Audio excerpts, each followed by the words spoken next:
Shalom, shalom, shalom, Most High in Christ.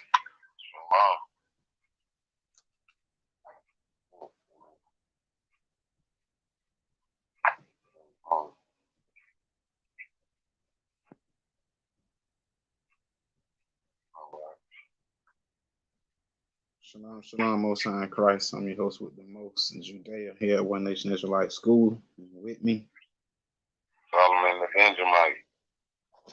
Solomon Benjamin. Alrighty.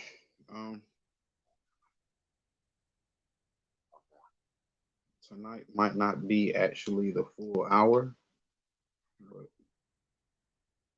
we here. We're gonna give what we got in the spirit. We're gonna get up out of here. I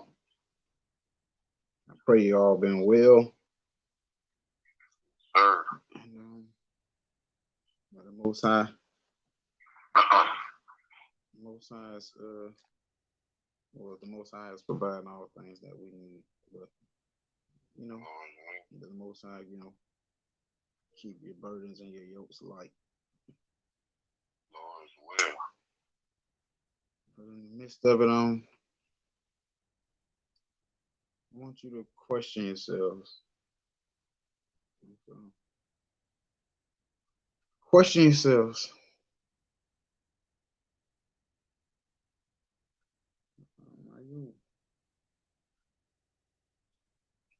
If you were one holding the cards, and it was up to you to get these great blessings and things that's at the end for those who endure and who make it. If you looked at your works, your efforts, and everything that you're doing, judging from another point, would you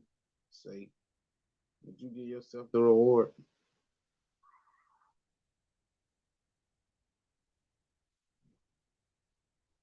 Your works, where's your mind? What is your mind after?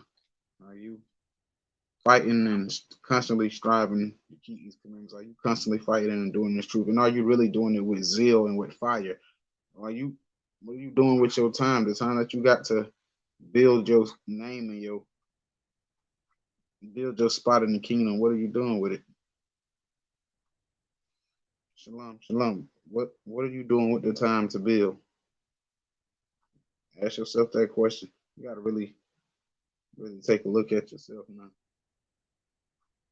Examine yourself, because a lot of times you'll see that. The reason I'm thinking like this, because you notice how almost everybody in the world is so busy now. Like if you call them, notice like when you talk to people at the end of the week, it's always like when you call people or something like that, everybody is always just, man, I've just been so busy. It's so busy. But when you really pay attention to us as people, you realize that we never really that busy. We never busy for the things that we really want. Things that we really want are interested in, where our hearts are lies at. You're only busy when it comes to responsibilities, duties, the Most High God, and people that people that we comfortable with or that we used to just having around, or people you don't want to be you just don't feel like dealing with. But the reason I'm putting it in that way because it's that same spirit is that same spirit you deal with when it comes to Most High's work in this truth. Are you too busy for it, or are you just slack? Period. You know what I'm saying? Are you just what is it? Are you idle? Are you loot? I don't know, man. You just the thought that was in my ears. Like, just ask yourself: if you had the cards and it was in your hand to hand out this great reward at the end. If you was watching yourself and honestly watching it, examining you, would you give the reward to you? First Corinthians, get 1 Corinthians 11:28. First Corinthians chapter 11 and verse 28. First Corinthians chapter 11 and verse 28. But let a man examine himself, and so let him eat of that bread and drink of that cup. Say what? But let a man examine himself. So it says, let a man examine himself. Go ahead. And so let him eat of that bread and drink of that cup. Let him eat of that bread and drink that cup. What I'm going down to is basically examine yourself. Because examining yourself, this is why I always say be honest with yourself. When we read it in 2 Corinthians and we say examine yourself, I always say be real with yourself, be honest with yourself, because when we read here, now it's saying, but let every man examine himself.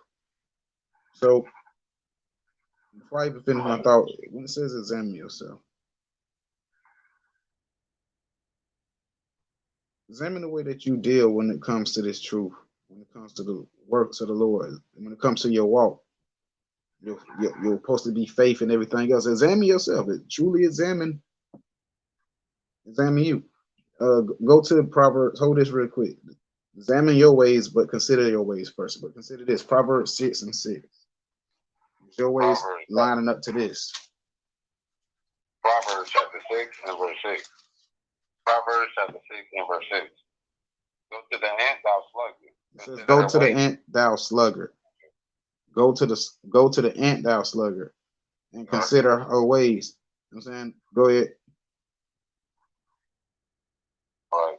Go to the ant, thou sluggard, and consider her ways, and be wise. And be wise. So when you go to this ant, you see the way that this ant operates and the way that it gets, the way that it moves, its lifestyle. Consider the ant, the way that it's doing things, and then be wise. Notice that this ant is always working, and it's working hard. It's fervent in its work. It's serious about its work, and it always bringing back to the colony. So this ant is nation-minded, but this ant ain't slack. This ant ain't idle. Consider the ways of that ant, and then be wise with it, right?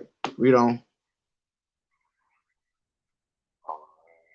Which having no guide, overseer, or ruler, provided her meat in the summer, and gathered her food in the harvest. Because the ant knows that rough times are coming, so the ant is always preparing them. The ant is always working. The ant is always in the vineyard. The same place we're supposed to be, always in the vineyard, always laboring in this truth, always laboring in our faith, laboring in the words. But that's why I say, examine yourself and be honest with yourself, because you may be, because understand, examine yourself. Let's go back to what we was at, 1 Corinthians 11:28. So it says, examine yourself. But when I say examine yourself, it's always the reason why I say be real with yourself. Don't lie to yourself. Tell yourself the truth, because this is what happens.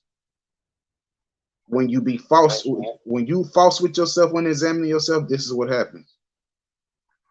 1 Corinthians chapter 11 verse 28. 1 Corinthians chapter 11 and verse 28. But let a man examine himself, and so let him eat of that bread and drink of that cup. For he that eateth and drinketh unworthily. That's like someone who lied to themselves. Remember, it told you to examine yourself, but you lied to yourself. You ain't being honest with yourself. You ain't keeping it real with yourself. So guess what? You went ahead and ate and drank of that cup, and then what happened? You ate it unworthily. Eat it and drink it to damnation to himself. And you drunk damnation to yourself. Not keep. not discerning, Go ahead. not discerning the Lord's body. Go ahead. For this cause many are weak and sickly among you, Many are and many sleep. many are dead. So I say examine yourselves. I would tell you keep it real with yourself, because in examining yourself, if you be false with yourself, you may be drinking death and damnation to yourself. You know what I'm saying? So now, think about it once again. If there was you held the cards and it was up to you to hand out these great rewards at the end, if you watched your efforts, would you give yourself the rewards? Examine yourself. Are you fervent in the Lord's actions? Are you fervent in the works of the Lord? Or Revelations 3:15.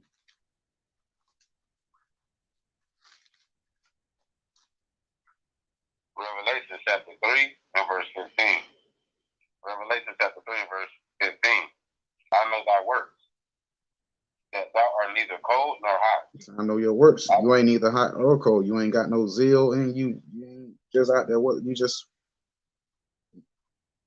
here. You just going with the motions. You know what I'm saying? It says, I know your works, that you're neither hot nor cold. I mean, that you're neither. Salakia. Read 15 again. Revelation chapter 3 and verse 15. I know thy works, that thou art neither cold nor hot. I would thou wert cold or hot. So it says, I know that works, that you ain't either cold nor hot. You ain't running with no zeal, but you ain't. I mean, you ain't out there in the world just completely running, seeing, but you ain't got no zeal either. You in here, you just going with the motions and things. It says with that, you're supposed to be examining yourself, but you know what happens? Remember I said, a lot of times y'all walk around here lying to yourself, knowing you half-assed and you being idle. But you'll lie to yourself and say, oh, I'm hot. When the Most High said, like I said, examine yourselves. Are you real? Consider the ways of the ant and look at your actions. You lukewarm and you idle. We don't. But you'll lie to yourself and tell you'll lie about your actions and say that you in this thing and you fervent and you going over and above and you doing all that you can. We don't. So then, because thou art lukewarm and neither cold nor hot, I will spew thee out of my mouth. So I'm gonna kill you and spit you out because you lukewarm. You're not on fire for this truth. Let's go to Romans 12 and 10.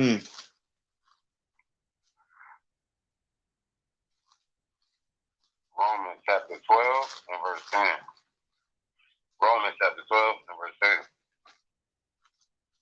Be kindly affectionate one to another. Yeah, so the brother, the Most High wants us to be kindly and affectionate amongst each other. That's that brotherly love we share with each other, right? But what else? And honor, preferring one another. Go ahead. Not slothful in business. Not what? Not slothful in business. Not slothful in business. Fervent in spirit. Fervent where? Fervent in spirit. And doing what? Serving the Lord. You're supposed to be fervent. You're supposed to be on fire when it comes to serving the Most High. There's supposed to be a fire burning in you. In most cases, ask yourself, are you really on fire for the Lord, or are you just going with the motions? Are you idle as hell?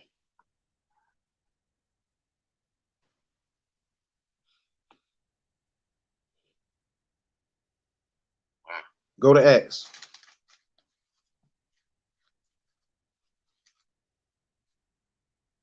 Acts 18.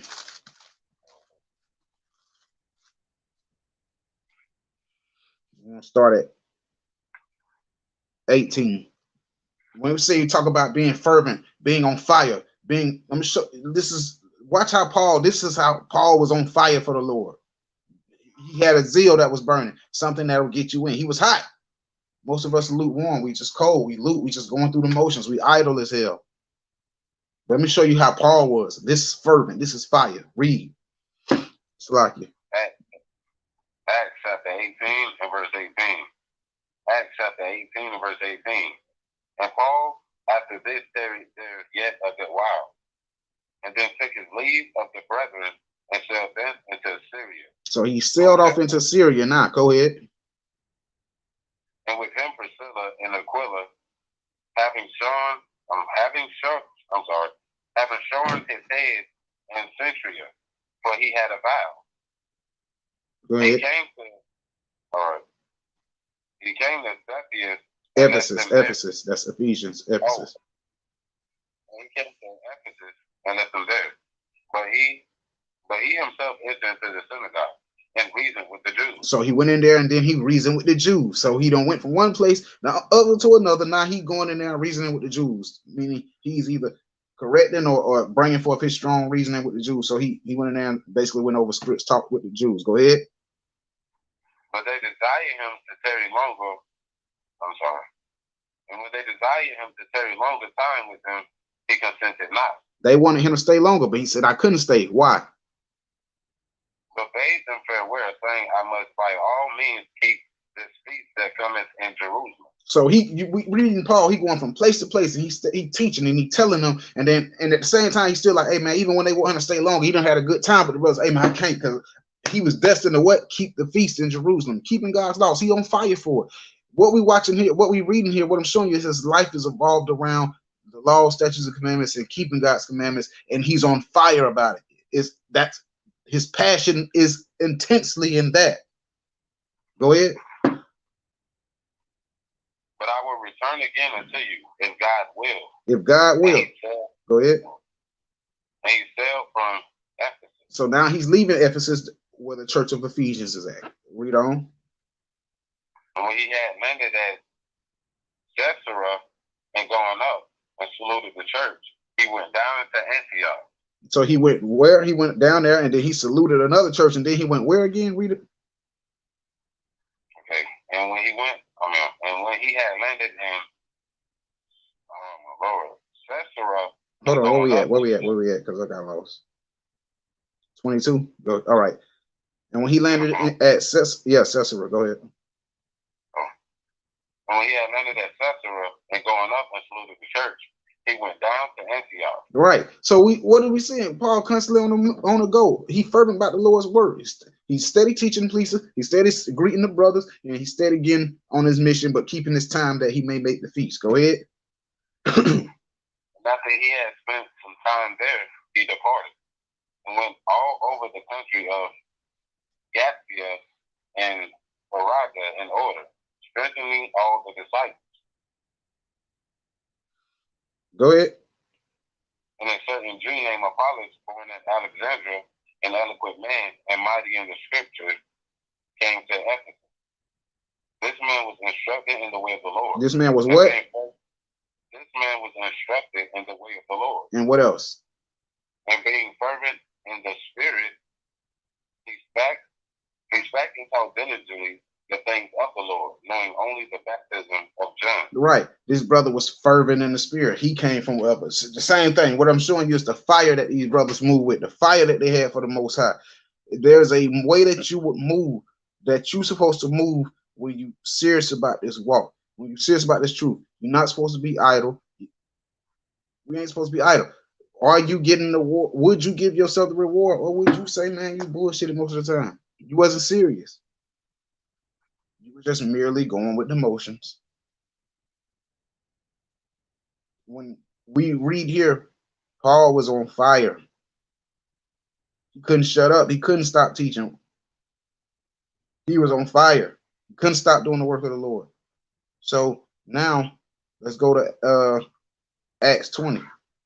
And that's the same way we're supposed to be. No matter what, we're supposed to go through it. We're supposed to be on fire for this thing. We're supposed to be on fire for the brotherhood, on fire for keeping God's commandments, on fire to study. We're supposed to be constantly, you don't supposed to be idle. We're supposed to stay busy in the word. Stay busy. You know what I'm saying? And the Most High has it all set up in orders and the rings for the brotherhood, for the congregation, for your spirit, for your righteousness, for your household. All of that's everything.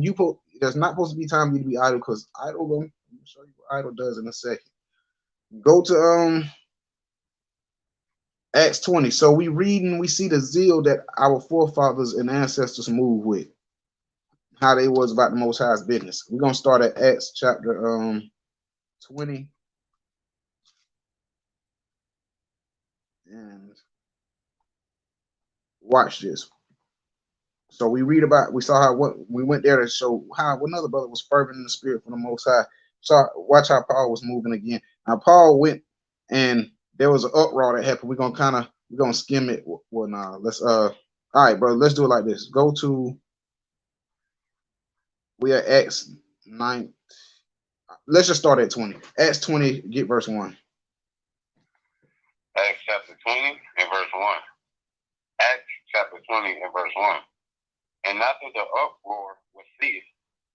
Now, the reason why I'm saying after the uproar was ceased, because if you read chapter 19, you'll see it was a big uproar in the city because Paul went down there and rebuked them for worshiping the statue of Diana up in Ephesus, and it went up in smoke. They was worship. These men they were hard on worshiping the goddess of Diana, and when he came and spoke against it, it went up in smokes. So now, after it's saying after it had after the uproar had ceased, what happened?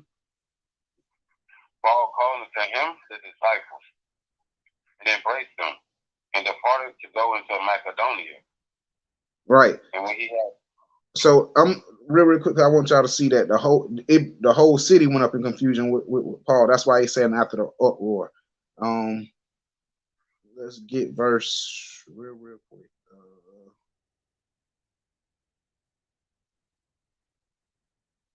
Read verse 28 and 29 of 19, chapter 19.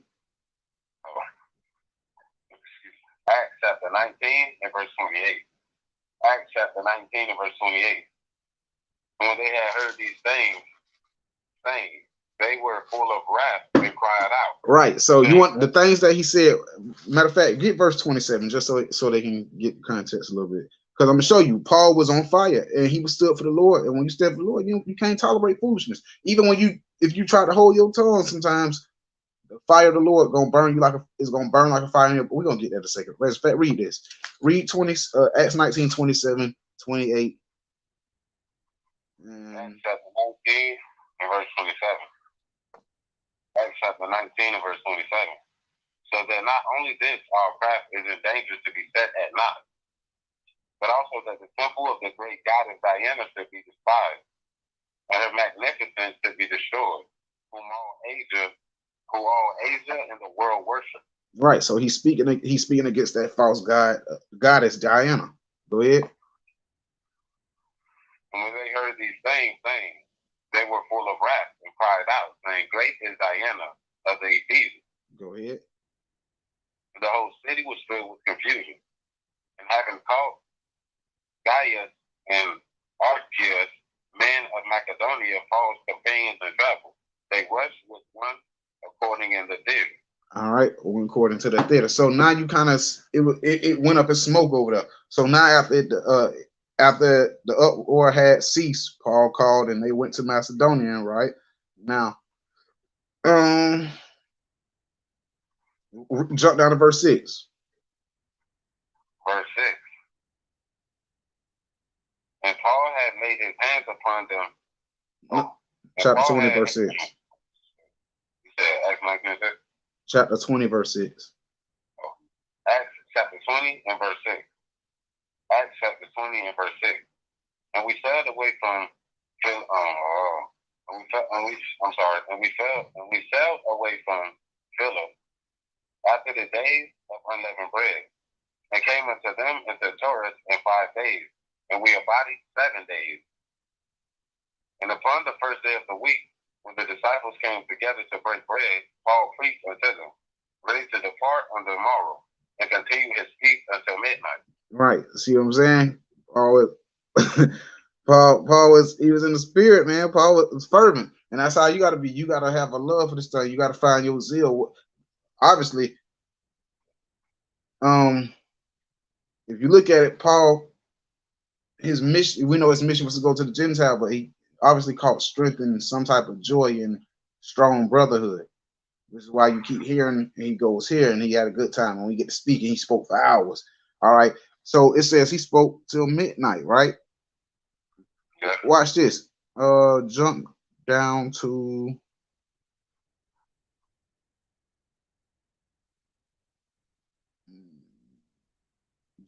verse 9. 20 and verse 9. Acts chapter 20 and verse 9.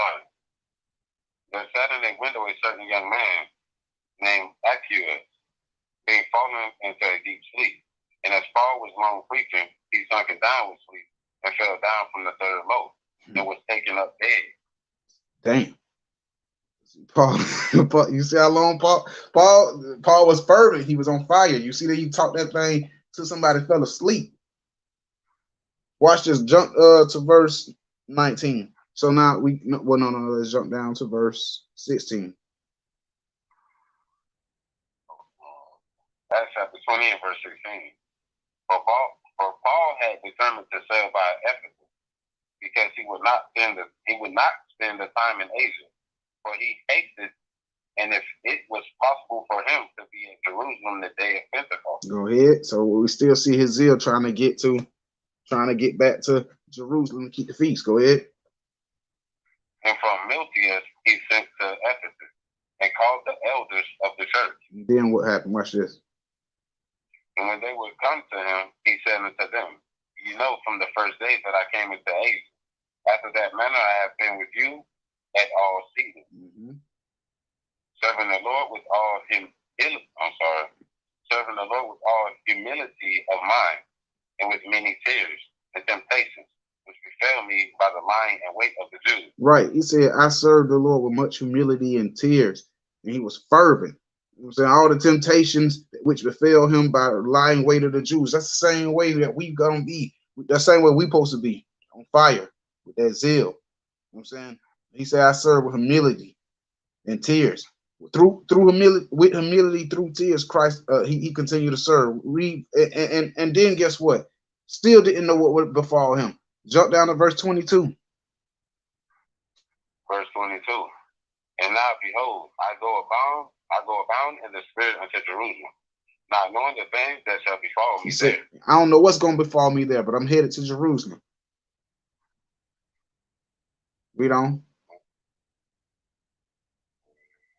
All right. Say that the Holy Ghost witnesses in every city, saying that bonds and affliction abide me. So it says, now behold, I go abound in the spirit unto Jerusalem, not knowing the things that shall befall me, save the Holy Ghost, except the Holy Ghost witnesseth in every city, saying the bonds and affliction abide me. Get 1 Peter 4:12.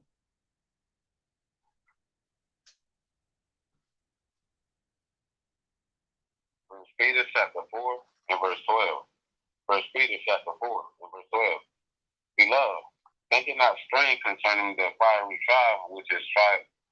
Beloved, think it not strange concerning the fiery trial which is to try you, as though some strange thing happened unto you. So don't think it's that strange when the fiery trials and afflictions and temptation and all that stuff come to try you. As we read, Paul went through much hell, but he was still fervent for the Lord. He didn't know what was going to be, what was awaiting him whenever he left to go to the next place. But his zeal and his fervency and his love and his zeal and his fiery love for the Most High still made him go. And I was telling you, Paul went into places where most people wouldn't speak, but because the word was in him, because he was actually fervent for the Lord. That's how that word do, man. When it get inside you, it start to burn like a fire, and you can't hold it. Get Jeremiah.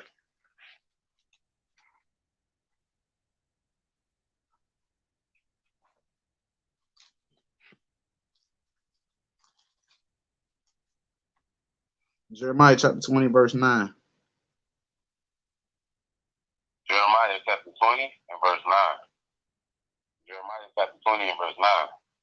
Then I said, I will not make mention of him, nor speak any more in his name. But his word was in my heart as a burning fire, shut up in my bones. But his word was in our heart and his mind like a burning fire, shut up in his bones. I mean, as he tried to hold it, it was like it was just building up in his bones. Go ahead. Burning them. He had to get it out. And I was weary with forbearing, and I could not stay. And I could not stay. I mean, he couldn't keep his mouth closed. He had to speak. He had to use the words that was embedded in their heart.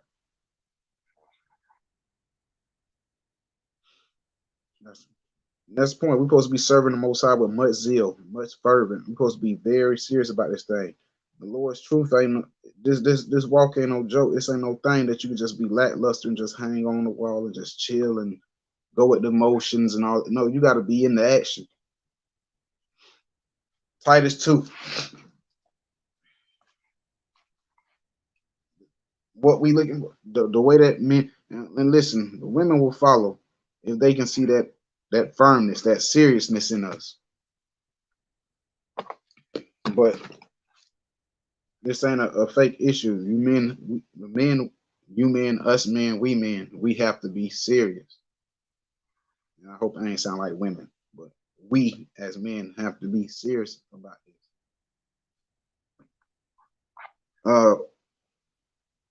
Titus 2, verse 2. Titus chapter 2 and verse 2. Titus chapter 2 and verse 2.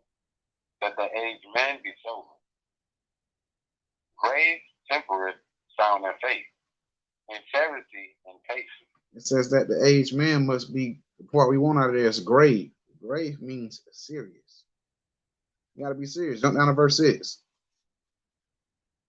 Verse 6. Young men likewise. Young man who? Young man likewise. Yeah, young man likewise. When it comes to this, you ought to be serious. Go ahead. Exhort to be sober-minded. Exhort to be sober-minded. Go ahead. In all things, showing thyself a pattern of good work. And doctrine, showing uncorruptness, gravity, seriousness, and sincerity. So there's an order. There's a way that us men we have to walk when it comes to this. We got to be very serious. We have to be serious about this truth. We got to be on fire for it. The same way that we read our forefathers was, the same way Christ was about completing the mission. Based off of what we're reading, you see the way that they was moving. You see, you read the fire. You see the zeal. You see that the never stopping. You see that they were never idle. When you read these things and examine yourself and keep it real with yourself, would you give yourself the reward? Are you working towards getting the reward, or are you idle most of the time? Let me show you something. Let's get Sirach.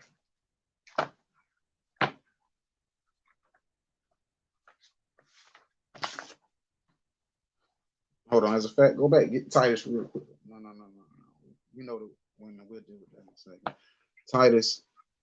I say Titus. Yeah. Let's go ahead and Titus 2. I'll read it real quick.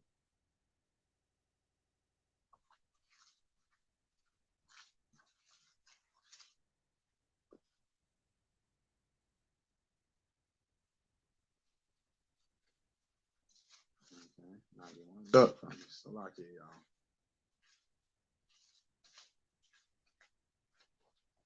Going back to Titus 2 for a second. Power off.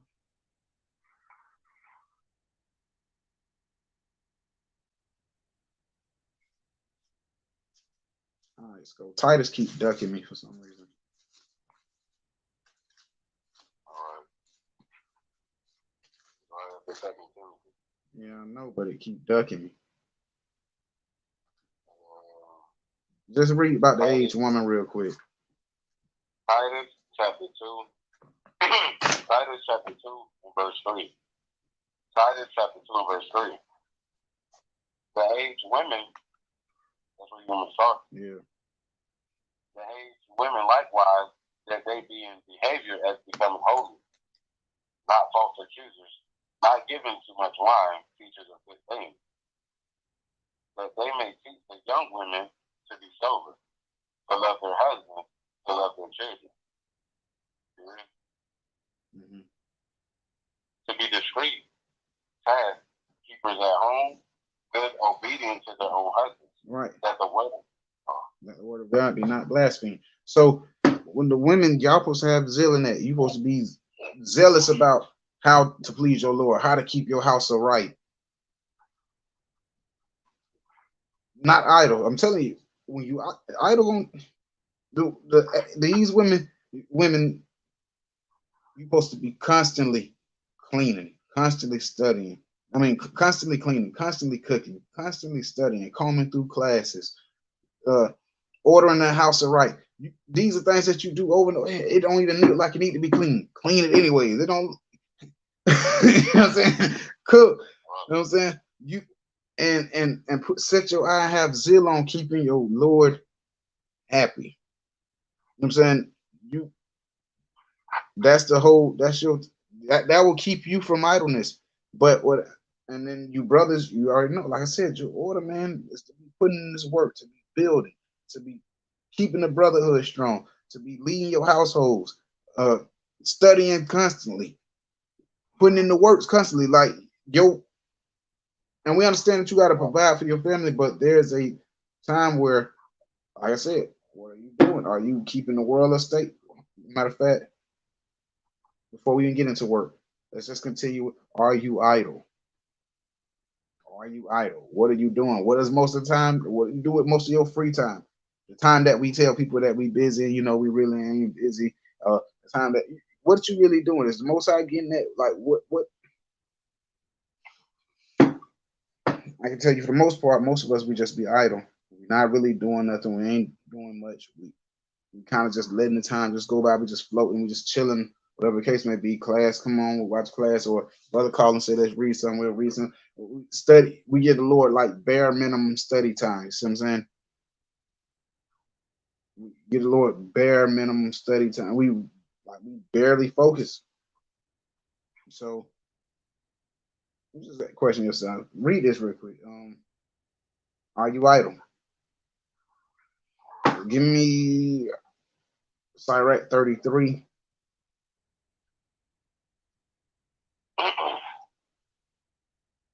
verse 27. Sirach chapter 33 and verse 27. Sirach chapter 33 and verse 27. Send him to labor, that he be not Send him to labor, that he be not idle. So it says send him to labor. It says send him to labor, that he be not idle. Why? For idleness teacheth much evil. Because idleness teacheth much evil. Get 1 Timothy 5 real quick.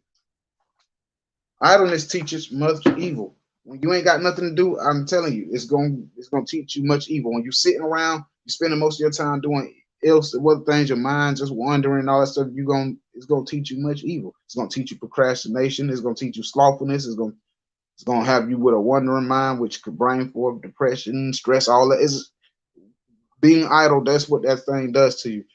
It says sin, because idleness teaches much evil, right? This type of things that happen when sisters be idle. 1 Timothy 5:13. Oh, first. Yeah, I don't know. Let me see. Yeah. Go ahead. 1 Timothy chapter 5 and verse 13. 1 Timothy chapter 5 and verse 13. And withal they learn to be idle, wandering about from house to house. And not only idle, but tattlers also and busybody, speaking things which they ought not. That's type of things that idleness gonna teach. Idleness gonna teach you to be a busybody. Idleness gonna teach you to speak things that you shouldn't speak. It's gonna teach you to go from house to house, basically saying your feet don't abide in your own house. You know what I'm saying? Being idle, that's what it's gonna. It's all the works of the devil. An idle hand is the devil's play shop. I forget what I said, but it's just like that's what's gonna happen. That's the works of being idle. And you know what being idle does? Like I said, not only does it teach you to act in these unaccordingly ways, but it brings forth slothfulness. It brings forth a wandering mind, which is gonna spring forth with nothing but evil. It's gonna spring forth evil thoughts. And evil thoughts could be stressful thoughts. It could be thoughts that lead to depression. Things that's gonna wear you down. But that's what idleness will teach thee. It teach them. That's what it teach a man, and this is things that teach women. You know what I'm saying? Idleness will weigh you down. Idleness will have your mind wandering to where you, and that's what I mean. Like let's say if you're going through something, if you idle, you just gonna constantly just think upon that one thing, because you ain't got nothing else going on. So therefore, your head ain't in the Most High's word. You got all this time to be. That's when you say you got all this time. You got all this time. You could be in the Most High's word. You could be putting classes. You could be studying. You could be reading. You could be. There's so much things you could be doing for the Most High. You could be working on the brotherhood. You could be applying Malachi 3:16, staying in contact with the brotherhoods as much as often, sisterhood as much as often. You could be. It's a million and one things you could do pertaining to the Lord's work in those times that you be idle. But because idle teacheth evil, that's what happens. And you know what I'm saying? Sometimes when we're talking about a mind that's afflicted right now, you be going through something, and that's the only thing you can ponder on, and that can send you into stress or depression because it's gonna weigh you down. But that's what idleness will do to you. Get Wisdom of Solomon.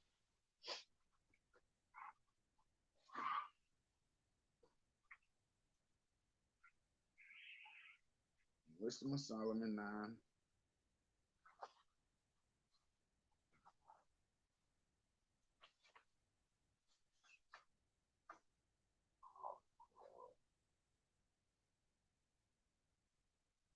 Verse 15.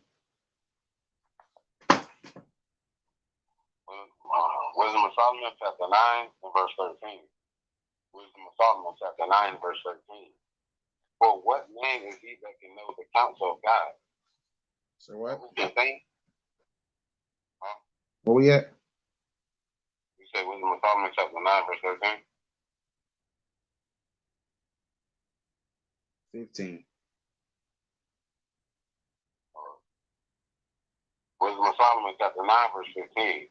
For the corruptible body presses down the soul, and the earth, the tabernacle, weighs down the mind that muses upon many things. You see what I'm saying? The mind that museth upon many things. It says, for the corruptible body presseth down the soul, and the earthly tabernacle weigheth down the mind that museth upon many things.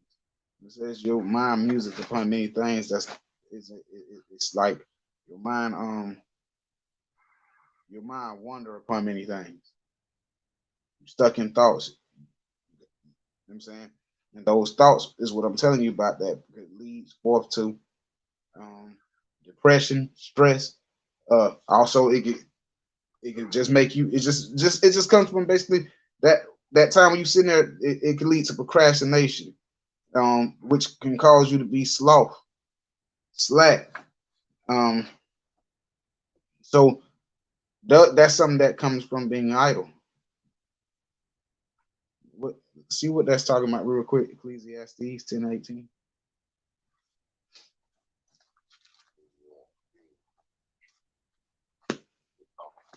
Ecclesiastes chapter 10 and verse 18. Ecclesiastes chapter 10 and verse 18. For much slothfulness, the building decayeth, and through idleness of the hands the house droppeth through. Right. Droppeth through. Read it again. By much slothfulness the building decayeth. It says, by much slothfulness the building decayeth. The building decayeth is you. That's your tabernacle. That's you. By your slothfulness, everything that you built, your tabernacle, your works, all that stuff, it starts to decay. Go ahead. All right. And through idleness of the hands the house droppeth through. You fall out of the truth. You fall slap dead out of the truth. Ecclesiastes 11 and 4. And that all comes from being idle. What are you doing in this truth? You're not laboring in the truth. You laboring in everything else, laboring in the functions of the world, jobs, everything else. Everything else. Your free time going to everything else. You laboring everything else, but you ain't doing no labors in the truth, and therefore you're gonna drop right out of the truth. Ecclesiastes 11 and 4. Ecclesiastes chapter 11 and verse 4. Ecclesiastes chapter 11 and verse 4. He that observeth the wind shall not sow, and he that regardeth the clouds shall not reap. It says he that observeth the wind shall not sow. You ain't gonna go out and do nothing. And he that regardeth the clouds shall not reap. You just watching the wind. You're just watching time go by. You're uninspired and you're doing nothing. You're just merely going through the motions. You're uninspired and you're just merely going through the motions. You're watching the clouds, or watching, and you ain't sowing, you ain't laboring, you ain't putting in absolutely nothing. You ain't doing no works. Your free time, Lord forbid, I'm gonna say how they say it. Says your free time, you watching movies, hanging out, whatever manners of sin.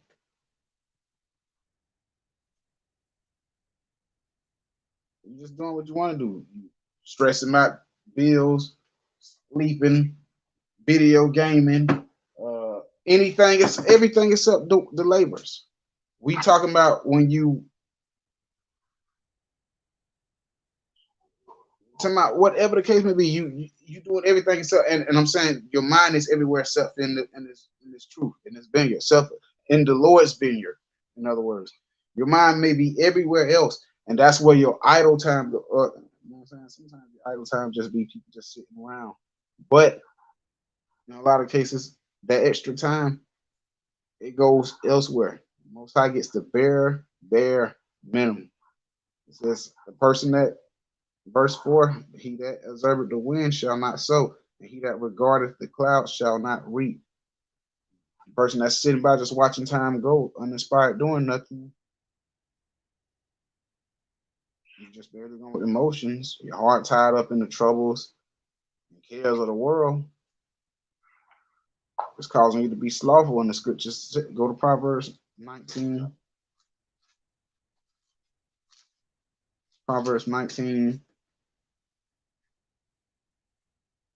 verse 15. Proverbs chapter 19, verse 15. Proverbs chapter 19, verse 15. Slothfulness, okay. Slothfulness casteth into a deep sleep. It says, slothfulness casteth into a deep sleep.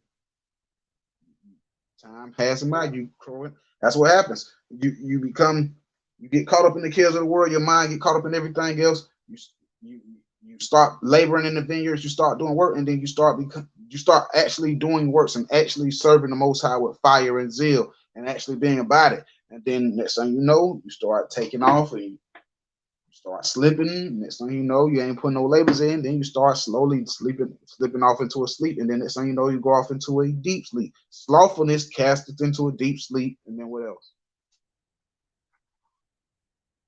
And an idle soul shall suffer hunger. And an idle soul shall suffer hunger. And that's in all things. That could be food, literal food. That could be substance.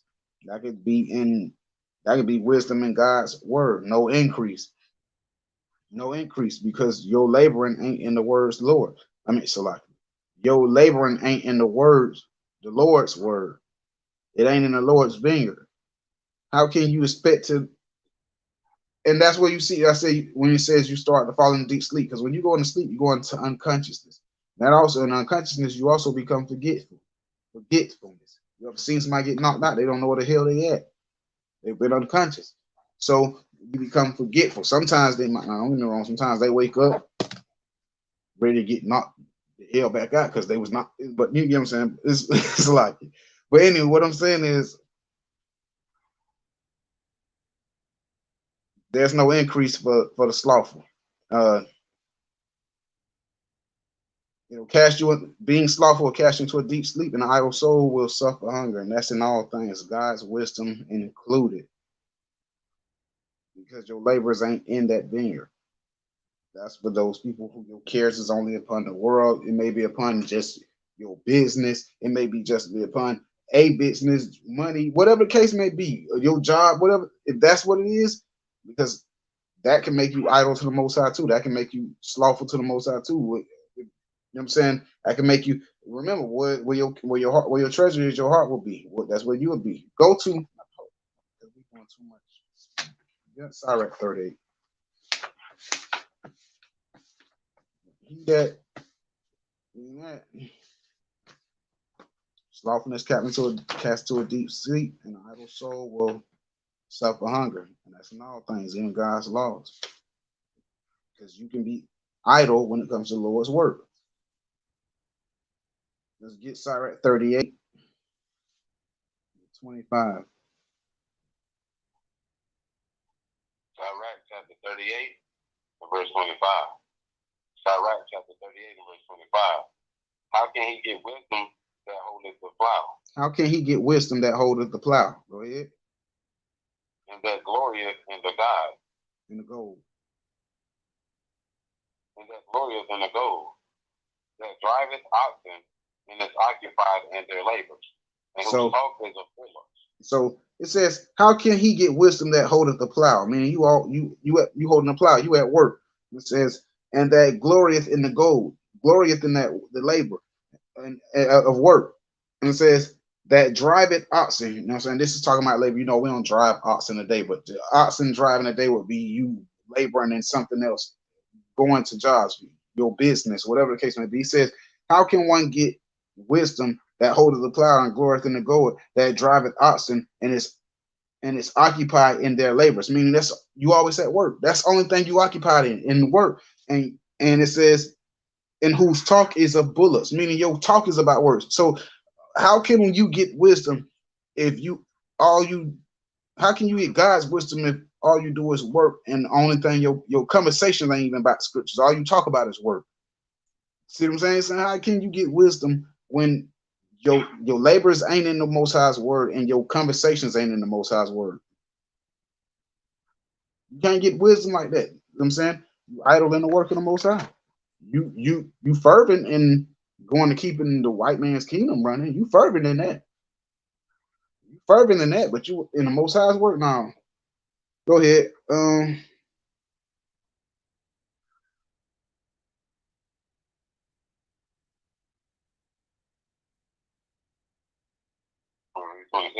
Uh-huh.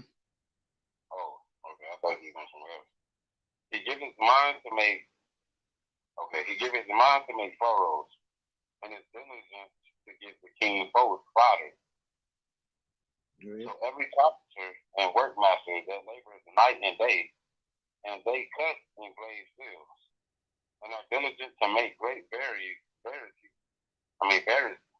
and give themselves to counterfeit images, and watch to finish their work. Right. So it says when it comes to working for them, when it comes to their labors and all that stuff, he says, the Lord says, you diligent, you work diligently and make sure you do great to give great variety and then give themselves imagery and watch to finish, meaning you make sure you do it diligently.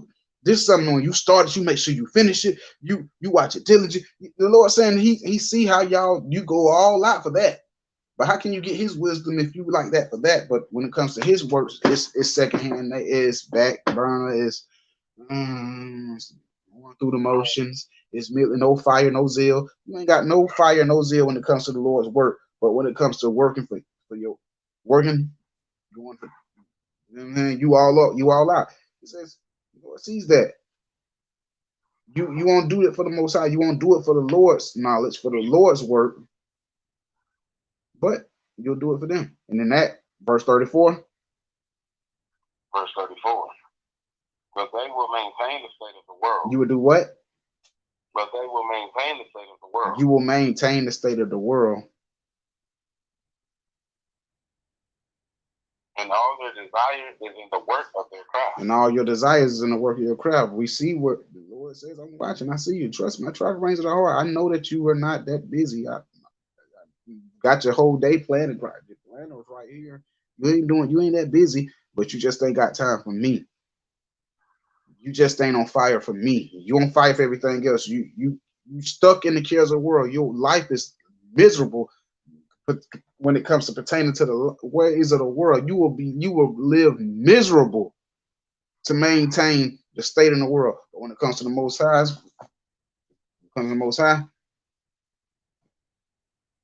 you fall back. You lack luster, no zeal, no fire. You won't live for him. But you'll go through hell to maintain this captivity and your stay or your place in this captivity. But you love God. Would you give yourself the reward? Isaiah 29:13. Isaiah chapter 29 and verse 13. Isaiah chapter 29 and verse 13. Wherefore the Lord said, for as much as his people draw near unto me with their He mouth, said they draw near me with their mouth. Go ahead. and with their lips do honor me, And with the lips, you honor and you reverence the Most High. I love the Most High. You know what I'm saying?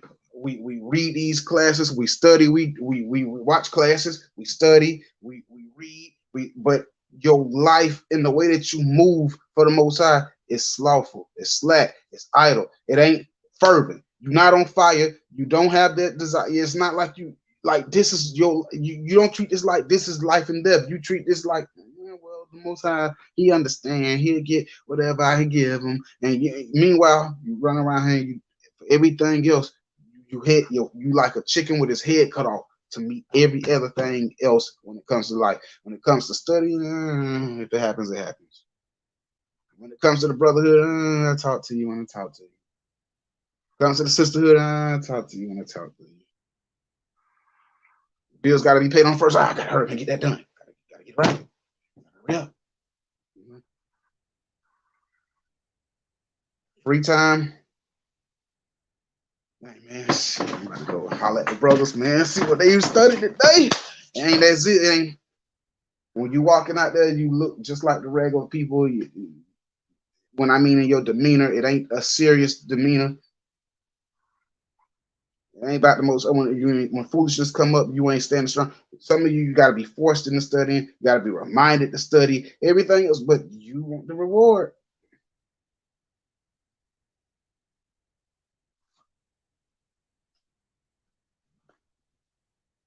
Isaiah 29:13. Isaiah chapter 29 and verse 13.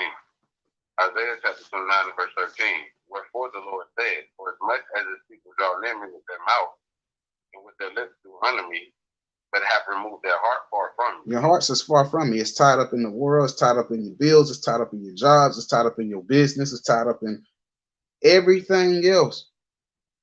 It's tied up in how they doing this. It ain't about the Most High. It's in everything else. So your heart is far from me. That's why the Lord said, I didn't want to hear. Give me 1 Samuel 2 and 3.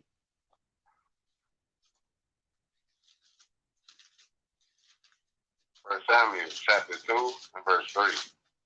First Samuel chapter 2 and verse 3. Talk no more so exceeding proudly. Let not arrogance come out of your mouth. But the Lord is a God of knowledge, and by him actions are weighed. And by him actions are weighed. Lord watching, he's seeing how you really moving. He's seeing if you really as busy as you say you are, or you just don't have time for him. Real talk. Like, he see that. Actions are weighed. Most I say, you know that we full of shit. We will say and we will praise and we will worship with our mouths, but when it comes to actually living for him, and ain't no zeal, ain't no excitement, ain't no passion.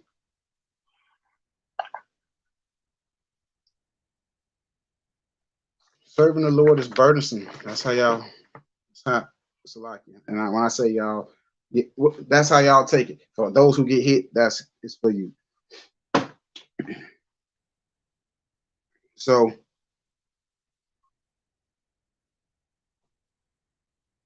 Corinthians 11:28.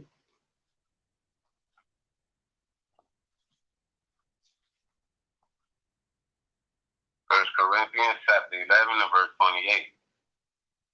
First Corinthians chapter 11 and verse 28. But let a man examine himself. But let a man examine himself. But let a man examine himself. And when you examine yourself, be real with yourself.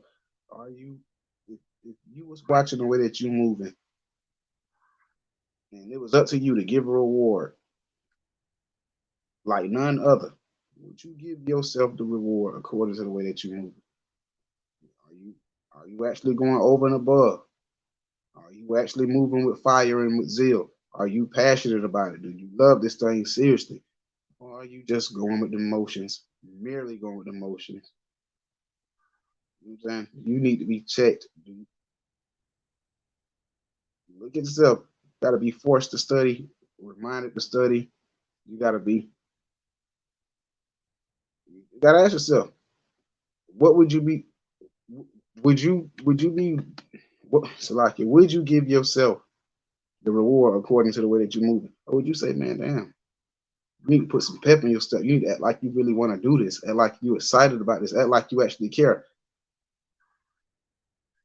You need to seek me while I can be seeked. That's the most high said. Examine yourselves. With that, I say shalom, most high in Christ. I pray y'all took something from it. We out of here. Shalom, Most High in Christ. Shalom, shalom, most high in Christ. Shalom, shalom, most high in Christ.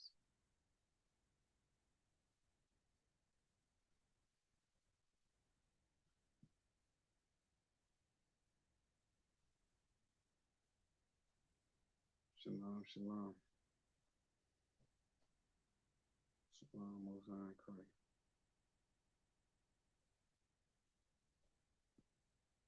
Shalom, shalom, most high in Christ. Shalom, shalom, most high.